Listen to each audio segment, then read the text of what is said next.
difficult conversations can be hard. And in this video, in this video, I'm going to share with you a strategy that will help you not be as intimidated when you have to have a difficult conversation with someone. Now, I do want to preface this by saying that difficult conversations do not have to be difficult. Sometimes, if you have been in a hard conversation or difficult conversation before, you may have been a bit traumatized from it, and that causes you to be a bit more afraid of it.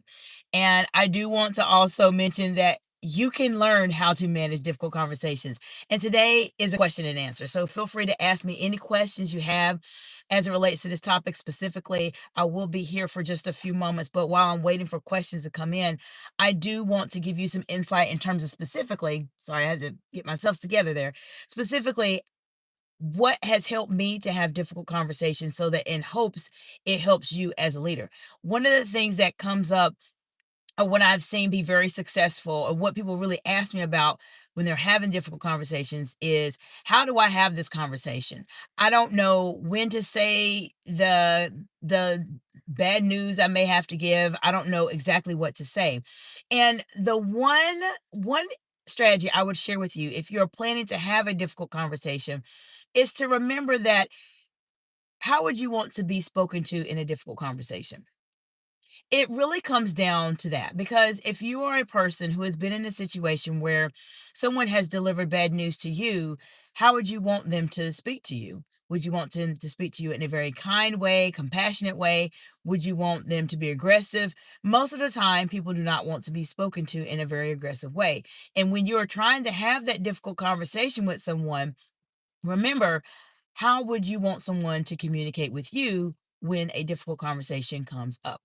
Now, I do want to also mention to you that how you communicate with someone in a difficult conversation will be a huge benefit to how the conversation goes. So, for example, if you are speaking to someone in a very conversational type of way, then they will feel as if they're just talking to you and it's not a specific isolated incident where we're having a hard conversation and I know this is going to be difficult.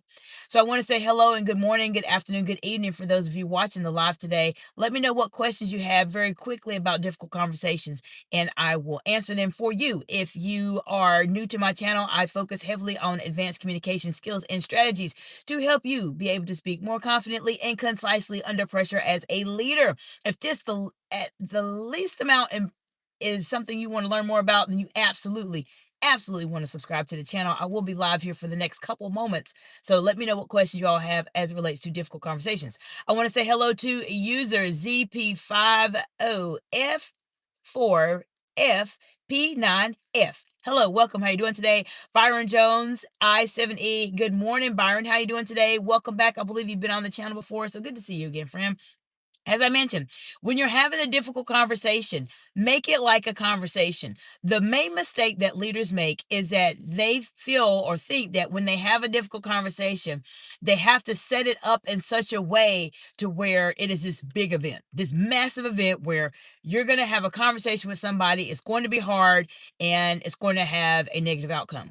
But if you come at difficult conversations in a different way and really take the word difficult out and just make it as a conversation, it is not as difficult as you think that it will need to be.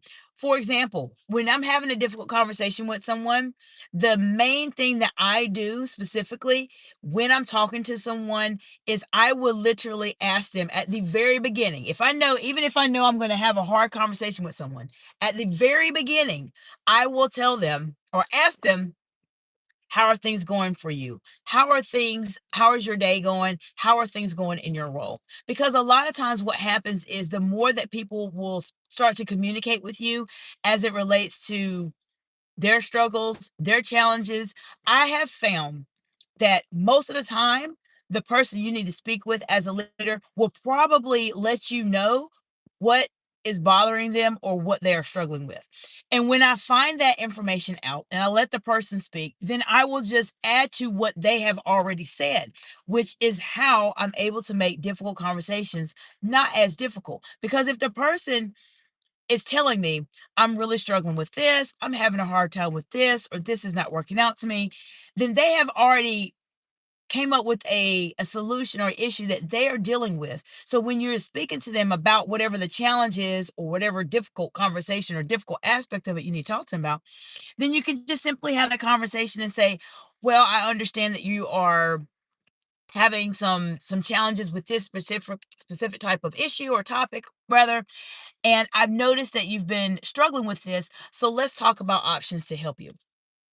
That makes the conversation not as difficult because the person has already self identified that there is an issue that they are trying to deal with. If you can start to implement this specifically in all of your conversations that you have where you feel like, oh, it's going to be difficult, it's going to be challenging, it will make your difficult conversations not as difficult because it feels like a dialogue, not as if you are in the principal's office. And most of the time when leaders are speaking to people, they feel like they're in the principal's office. So I don't want you to make your team or your business associates or etc. feel that way. Try to make your difficult conversations like a conversation. Talk to the person. How are things going? What's going on? What are some things you may need help with? And listen to what they say because they will tell you exactly, majority of the time, what the problem is. Now, if they don't tell you exactly what the problem is, that's okay. More than likely, they will be able to be more receptive because you approach them in the right way. I hope that gives you some insight to consider. If you're watching the replay, feel free to let me know what questions you have as it relates to difficult conversations. Later this evening, it is going to be a Q&A specifically, and we'll talk a lot more about your questions and answers that you have to certain issues. I have more time to spend with you later this evening, so I'm here to support you any way that I can on your journey. And if you are new to my channel or you are one of my amazing subscribers, welcome. And I appreciate you all so much. I do want to let you know that if you are new, there's a couple videos you want to check out on my channel that will give you some insight in terms of how to communicate in those very high stakes, high pressure situations. So the next time that someone interrupts you or you have to defend yourself, then you know what to do. Take a look at any of my live videos that talk about thinking on your feet, managing your emotions under pressure, eye contact, tone of voice, body language. All of those will give you a solid foundation in terms of how you want to manage those situations. So I will see you all in the next video this evening, and I hope you have an absolutely amazing day. Bye for now.